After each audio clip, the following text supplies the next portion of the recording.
안녕하세요. 오늘도 제11권 성행품 거룩한 행을 계속해서 공부하겠습니다. 성행품의 내용은 우리가 닦아야 할 불보살 성인의 행을 수행으로 삼는 것이라고 말씀드렸습니다. 이 성행품에서는 계와 정과 지혜를 닦는 수행을 말씀하고 계십니다. 지난 시간에는 첫 번째로 계행을 어떻게 청정히 닦아야 하는 부분까지 공부했습니다. 252페이지 중간 부분을 보다가 끝이 났는데요. 거기서 그 앞에서부터 다시 보도록 하겠습니다.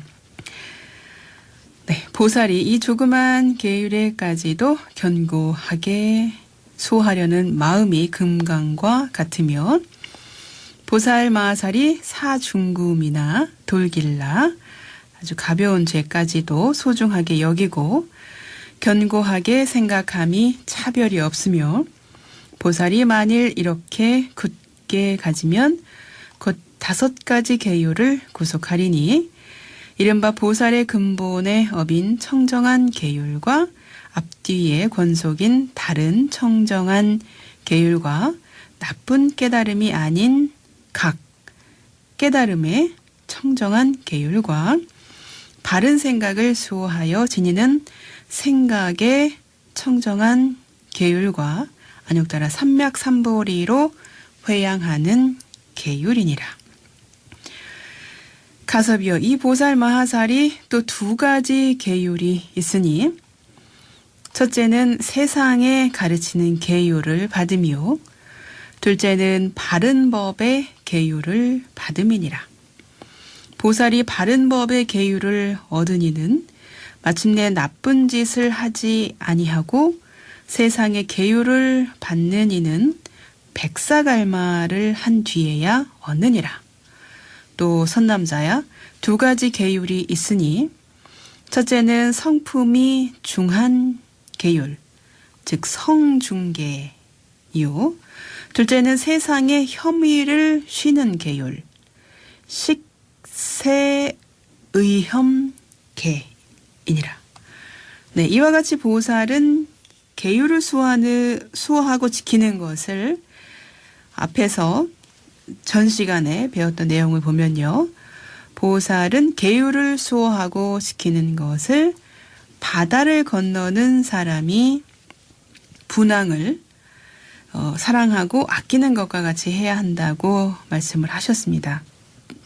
설사 사중죄, 사바라이죄의 아주 중한 죄나 승잔죄, 투란차죄, 투란차죄는 바라이나 승잔죄를 범하려다가 미수에 그친 무거운 죄라고 그 전에 제가 말씀드린 바가 있습니다. 네, 투란차죄도 아주 중한 죄입니다. 무거운 죄고요. 바야죄, 이 바야죄는 바일죄와 같은 단어고요. 이 바야죄 또는 바일죄는 가사나 바루 등의 물건을 규정 이상으로 소유하거나 사소한 거짓말이나 욕설 등을 한 가벼운 죄를 말합니다. 이 죄를 저지른 비구, 비구니는 비구들에게 참회하면 죄가 소멸되지만 참회하지 않으면 죽어서 지옥에 떨어진다고 합니다. 앞에서 지옥이 얼마나 무서운지 저희가 봤습니다. 지옥에 절대 떨어지면 안 되겠죠. 네, 바야제, 돌길라 등에 이르기까지 모두 소중하게 여기고 지키는데 차별이 없어야 한다는 것입니다. 보살이 지켜야 할 계는 2종류가 있다고 합니다. 첫째는 세상에서 가르치는 계율입니다. 이것은 백사갈마를 한 뒤에 얻게 된다고 말씀을 하셨는데요. 여기서 잠시 백사갈마가 뭔지 알고 넘어가야 되겠지요. 백사갈마란 것은요, 의안, 그러니까 회의에서 심의하고 토의할 안건에 대해서 3번을 거듭해서 찬성과 반대를 묻는 것입니다. 이 찬성과 반대를 묻는 말을 갈마설이라고 하는데요. 이 백사갈마는 주로 중요한 의안의 결정에 이용됩니다. 백사갈마는 사안이 무겁거나 중요한 일을 해야 할 경우에 하게 되는데요. 스님들 가운데 참회주, 그러니까 참회를 받는 스님을 뽑고 갈마를 받을 스님이 이 참회주에게 고백을 하면 참회주가 대중들에게 3번 공표, 즉 여러 사람에게 널리 드러내 알리는 갈마법입니다. 초기 불교에서는 새로 출가해서 3계만을 받은 사미에게 구족계를 주는 것은 본인의 의사와 상관없이 승려가 되는 수가 있었고요. 출가자가 된 사람의 인성과 인격 등 자질에 문제가 생겼다고 합니다. 이후에 승가의 심사를 거쳐서 구족계를 줄 수 있게 한 것으로 백사갈마에 의한 구족계 의식이 등장하게 됐다고 합니다. 백사갈마의 백이는 고할백자인데 이 백은 의제를 말하는 것으로 이 의제를 한번 외운 다음에 3번 반복해서 찬 물을 물어서 침묵을 지키면 통과되는 방법입니다. 보살이 지켜야 할 다른 하나의 계는요. 바른 법의 계율입니다. 네, 아까 첫 번째가 세상에서 가르치는 계율이었고 이번 두 번째 또 다른 계율은 바른 법의 계율인데요. 이것은 세상에서 나쁜 짓을 행하지 않음으로 얻게 됩니다. 또한 계율에는 비교적 무거운 죄가 되는 계율로 성품이 중한 계율인 성중계가 있고요. 세상에서 싫어하는 일을 금하는 비교적 소소한 계율인 식세의혐계가 있습니다. 이 성중계와 식세의혐계는 출가 수행자를 위해 세간의 지탄을 미리 막는 계라고 합니다. 그러면 성중계와 식세의혐계에 대한 경전 말씀을 한번 같이 보도록 하겠습니다. 252페이지의 아랫부분부터 보겠습니다.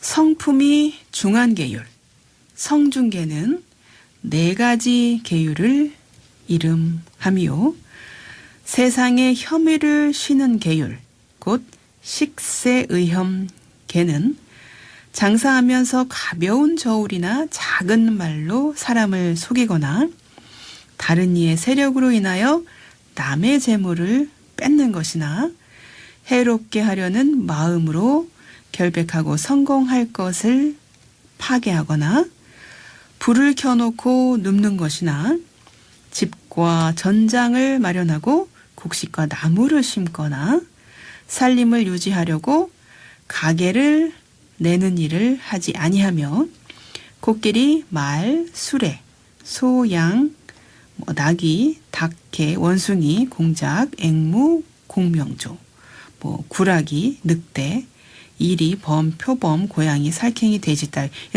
짐승들이 계속 나오는 다른 거는 다 알겠는데 공명조 많이 들어보셨을 겁니다.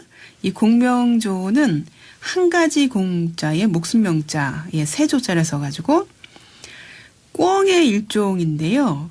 몸 하나에 머리가 2개가 있는 새라고 하네요. 그래서 하나가 죽으면 다른 하나도 따라서 죽는 공동체의 생명이기 때문에 이렇게 공명조, 한 가지 한 목숨을 갖고 있는 새, 그러니까 2머리를 갖고 있지만 목숨은 하나인 새를 공명조라고 한다고 하네요. 또 구기라라는 것도 이거 새 이름이라고 합니다. 화엄경에 나오는 새 이름이라고 합니다. 이러한 살쾡이, 돼지 따위의 나쁜 짐승을 기르지 아니하며, 그러니까 짐승을 기르지 말라는 거네요. 보통 우리가 기르고 있는 짐승들이 여기 다 들어있네요. 고양이, 소, 양, 이런 닭개, 이런 거가 다 나쁜 짐승으로 말씀하고 계시네요. 짐승을 기르지 말라고 하시고요.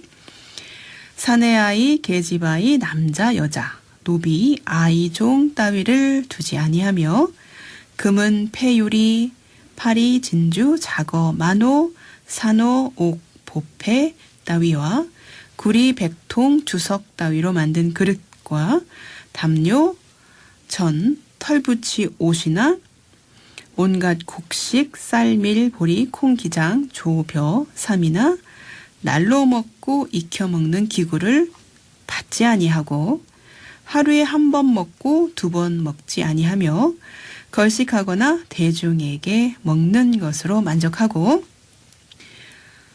따로 청함을 받지 아니하며 별청을 받지 않는다는 겁니다.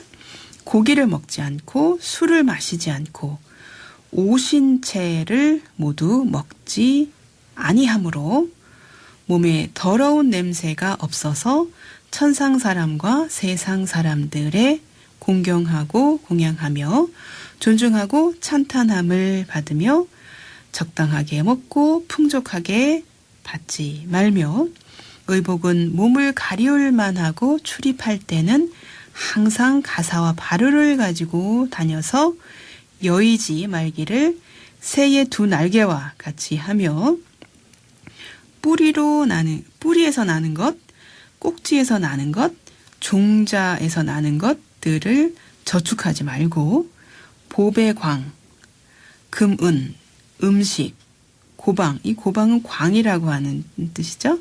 그 광, 몸에 치장할 의복 따위를 쌓아두지 말며 높고 넓은 침상이나 상이나 금으로 꾸민 평상이나 각색 빛으로 훌륭하게 짠 자리에 앉거나 눕거나 하지 말며 여러 가지 보드라운 자리를 쌓아두지 말며 온갖 코끼리 자리, 말 자리에 앉지 말며 이 말은 코끼리와 말 자리에 앉지 말다는 그걸 타지 말라는 얘기겠죠. 보드랍고 묘하고 훌륭한 천과 옷을 평상 위에 깔지 말며 눕고 쉬는 평상에 두 가지 베개를 놓지 말며 훌륭한 단침을 받아두거나 황목침을 놓지 말며 코끼리 싸움, 말 싸움, 수레 싸움, 군대 싸움이나 남자, 여자, 소, 양, 닭, 꿩, 앵무 따위의 싸움을 구경하지 말며 군대의 진중에 가서 구경하지도 말며 소라 불고 북치고 나팔 불고 검은 고 타고 저 불고 퉁소 불고 공우 불고 노래하고 춤추고 풍류하는 소리를 듣지 말아야 하나니 부처님께 공양하는 일은 제외할 것이며 그러니까 이런 것들이 부처님께 공양 올리는 음성 공양이라든지 음악 공양, 노래 공양은 괜찮다는 말씀이신 거예요. 그거는 제외한다는 말씀입니다. 네, 그것은 제외할 것이며 투전, 바둑, 파라색, 노름, 사자노름, 상투, 탄기, 팔도 행성 따위 어떤 온갖 노름을 모두 하지도 구경하지도 말며 또 손금 보고 관상 보지도 말며 또 조경, 지초, 양지, 바로, 총로 따위로 점을 치는 것 같습니다. 점을 치지도 말고 허공의 별을 쳐다보지도 말아야 하거니와 잠을 깨우는 것은 제외할 것이니라. 네, 국왕의 사신이 되어 오고 가면서 이것을 저에게 말하고 저것을 여기에 말하지 말며 아첨하고 정당치 못하게 살아가지 말며 임금, 신하, 도적과 싸움과 음식과 국토와 흉년 들고 풍년 들고 공포하고 안락한 것들을 선전하지 말아야 하며 선남자 이러한 것을 보살마살의 세상에 혐의를 쉬는 계율 식세의혐계 앞에서 말했던 것이 더 식세의혐계에 속하는 그러한 계율인 것입니다. 선남자여 보살마살들은 이러한 제한한 계율을 가지되 성품이 중한 계율과 평등하게 여기어 차별함이 없느니라.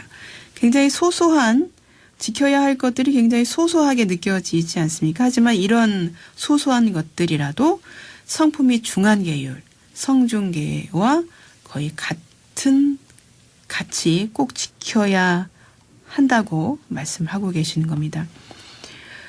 네, 여기서 여러분들 오신채도 먹지 말라고 말씀하신 부분이 나왔는데요. 거기 오신채는 마늘, 파, 부추, 달래, 아위 또는 흥거라고 하는 그 5가지 채소인데요. 근데 여러분들이 마늘, 파, 부추, 달래 이거는 다 알고 계시죠? 어떻게? 왜냐면 저희가 그거는 야채로 일반 제과자들 분들께서는 야채로 드시니까 마늘, 파, 부추, 달래는 충분히 알고 있습니다. 그리고 한국에서도 나고 있고요. 근데 문제는 이 흥거입니다. 흥거. 아위라고 그 경전에는 번역이 돼 있기도 하는데요. 이 흥거는 제가 인도에서 유학할 때 이 흥거를 우연하게 발견을 하게 됐어요.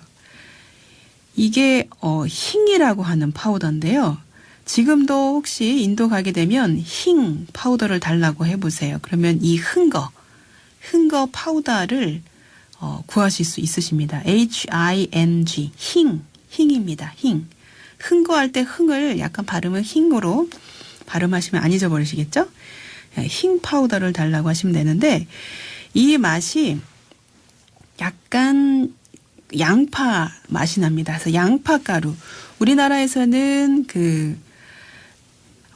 양파 파우더는 없지 않습니까? 양파 파우더 맛이라고 생각하시면 돼요. 그런 가루, 우리나라에서는 구하기 어려운 그 가루인데, 그 양파 가루이기 때문에 굉장히, 자극이 강하고 냄새가 강하죠. 그래서 그 흥거, 이렇게 5가지입니다. 그래서 그 흥거가 어떤 건지 혹시 재미삼아서 인도 가시게 되면 그 흥거, 힝 파우더를 한번 사보시고요. 일반 제과자분들은 그냥 그 양파 대용으로 쓰셔도 되니까요. 한번 드셔보시는 것도 예, 문화 체험으로 괜찮을 것 같습니다. 네, 재미있게 한 말씀 드렸고요. 네, 그 다음으로 성중계는 성게라고도 하는데요.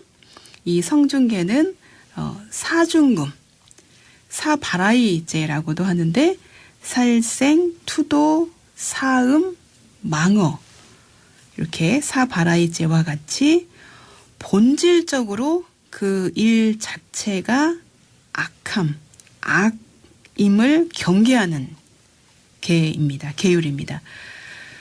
식세의염계라고 하는 것은 허물을 범해서 세간의 비난을 받게 되지 않도록 예방하기 위한 계율이고요. 이 식세의염계의 내용은 위에서 아주 소소한 것들의 그 계율 내용을 다 열거해서 우리가 봤습니다. 다음은 보살은 서원을 세워 계율을 닦아야 한다는 부분으로 넘어가겠는데요. 보살은 다음과 같은 아주 서원을 세워야 된다는 말씀이 254페이지 중간 부분부터 나옵니다. 한번 같이 보도록 하겠습니다. 어떻게 서원을 세우면서 계를 지켜야 하는지 한번 보도록 하겠습니다. 차라리 이 몸을 맹렬하게 타는 큰 불구렁이에 던질지언정 지나간 세상, 오는 세상, 지금 세상의 여러 부처님께서 제정한 계율을 파하면서 찰리나 바라문이나 거사들의 여인과 더불어 부정한 짓을 하지 않겠나이다. 차라리 뜨거운 무쇠로 이 몸을 두루두루 얽을지언정 파괴한 몸으로 신심 있는 시주의 의복을 받지 않겠나이다. 차라리 이 입으로 뜨거운 철환을 삼킬지언정 파괴한 입으로 신심 있는 시주의 음식을 먹지 않겠나이다. 차라리 이 몸으로 뜨거운 무쇠 위에 누울지언정 파괴한 몸으로 신심 있는 시주의 침상과 좌복을 받지 않겠나이다.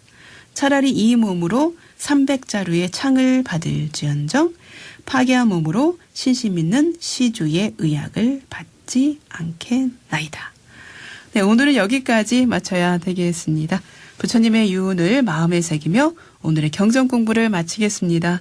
형성된 것은 모두 소멸하기 마련인 법이다. 게으르지 말고 부지런히 정진하라.